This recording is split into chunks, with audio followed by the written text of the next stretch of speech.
अस्सलाम वालेकुम। मेरा नाम डॉक्टर शाहिदा वज़ारत है। मैं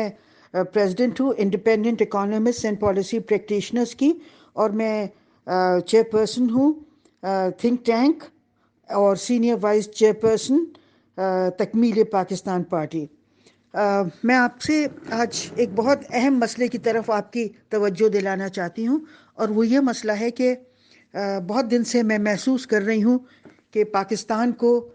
एक बिल्कुल इकोनॉमिक कोलैप्स की तरफ ले जाया जा रहा है, और हम सब खामोश तमाशाई बने बैठे हैं। हमारे यहाँ जिस किस्म की हुकूमतें होती हैं, या तो उनकी समझ में नहीं आ रहा होता है कि क्या हो रहा है, और या वो भी साथ चलने पे उनको भी मेरे ख्याल में कोई मज़ाक़ा नहीं है। तो मैं आपकी तरह तवज्जो इस बहुत अहम मसले की तरफ कराना चाहती हूँ कि बिल्कुल आहिस्ता आहिस्ता पाकिस्तान को एक टोटल कोलैप्स की तरफ ले जाया जा रहा है। और इसीलिए मैं समझती हूँ कि ऐसी हुकूमत को लाने की कोशिश की जाएगी। मौजूदा हुकूमत भी ऐसे ही है, और जो इसको हटा के अगर कोई नई हुकूमत लाने की कोशिश की जाएगी तो वो भी ऐसे ही होगी, जो इंटरनेशनल इस्टेब्लिशमेंट से इंस्ट्रक्शंस लेगी और उनकी मर्ज़ी के मुताबिक इस मुल्क को चलाएगी। क्योंकि अगर उनकी मर्ज़ी के मुताबिक से मुल्क चलेगा तो हम इकनॉमिक कोलैप्स की तरफ जाएंगे। और बड़ी मायूसी होती है कि मुझे लगता है कि हमारी सियासी जमातें भी और हमारे मुल्क की इस्टेब्लिशमेंट भी इंटरनेशनल इस्टेब्लिशमेंट की रविश पे चलती है और उन्हीं के हुक्म बजा लाती है, और इसी वजह से ये म्यूज़िकल चेयर चलती रहती है एक्सक्यूज़ मी, जिसमें करप्ट सियासतदान, और सिर्फ सियासतदान ही, करप्ट लोग सॉरी जो बड़ी ताकतों के अहलकार हैं उनको इख्तदार में लाया जाता है। और जब एक इस किस्म के लोगों से वो बदनाम हो जाते हैं या उनसे नहीं बनती हमारी नेशनल इस्टेब्लिशमेंट की, तो उनको हटा के वो पता चलता है वो करप्ट हैं, और फिर एक और किसी ग्रोह को ले आया जाता है, किसी और पार्टी को। फिर कुछ दिन अरसा उनके साथ चलते हैं, फिर पता चलता है कि अगर नई कुछ बन रही होती है तो फिर उनको हटा के वापस दोबारा वो करप्ट को फिर ले आया जाता है। तो ये सूरत हाल बहुत तशवीश के बायस है, क्योंकि इस तरह मुल्क जो है वो मतलब सर्कल्स में जा रहा है। We are just going in circles, कि एक करप्ट को हटाया, दूसरे को लाए, दूसरे को हटाया, फिर वापस पुराने वाले को ले आए। तो ये जो सूरत हाल है वो इस मुल्क के अवाम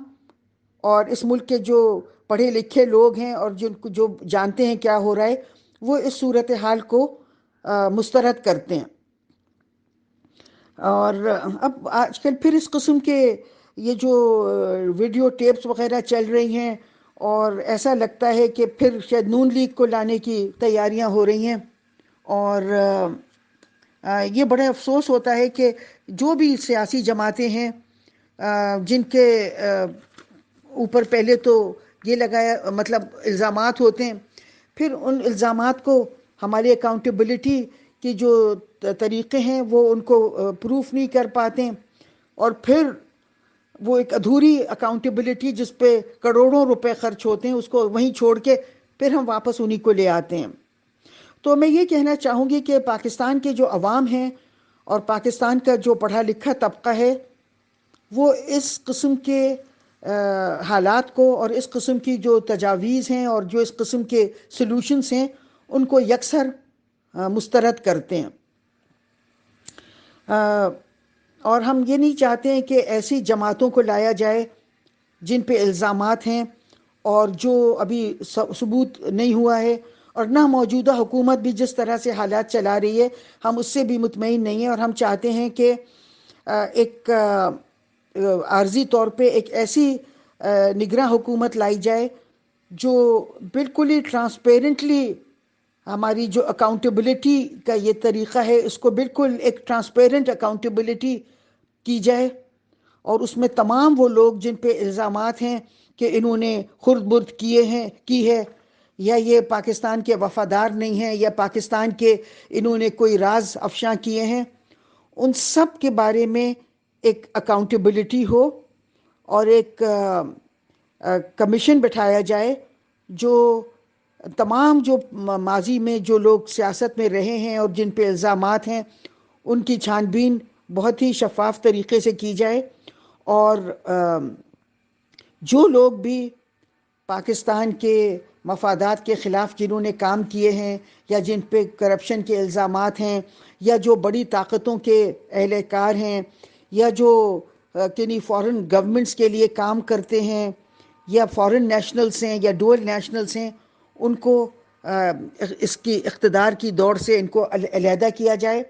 اور ایک کوشش کی جائے کہ پاکستان میں خالصتاً ایماندار، محب وطن